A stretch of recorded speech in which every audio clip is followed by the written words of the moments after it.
Or there's a reported by the AP, and this is one, again, that doesn't really get a lot of play in the media, does it? Even though you would expect that this could be highly politicized and they could get away with maybe talking about these things. They don't. They don't. Reported by the AP.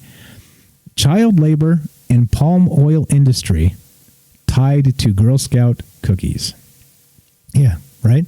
Yeah. So, here we go. There's a interesting article. This goes a little ways. It's from January 3rd. There are two young girls from two very different worlds, linked by a global industry that exploits an army of children.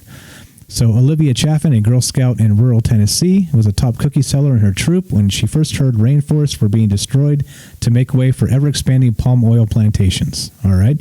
That's how you get the attention of kids. You tell them we're burning down the rainforests. So then we have more. We have Ema. One of those plantations, a continent away, had a 10-year-old Ema, where she helped harvest the fruit that makes its way into a dizzying array of products sold by leading Western food and cosmetics brands.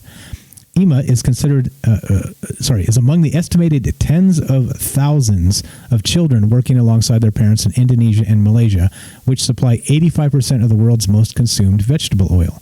An Associated Press investigation found most earn little or no pay and are routinely exposed to toxic chemicals and other dangerous conditions.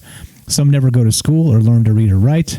Others are smuggled across borders and left vulnerable to trafficking or sexual abuse. Again, one thing that's kind of just left out of the media for some reason. It makes no sense to me, but these are the things we should be talking about. And of course, nobody seems to notice, nobody seems to care, right? Many live in limbo with no citizenship and fear being swept up in police raids and thrown into detention.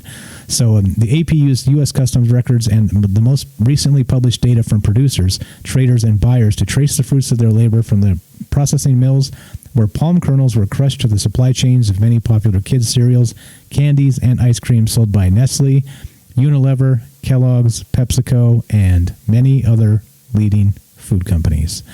Yeah, so I don't need to tell you or go into any further depth here about how awful this is and how deep this goes.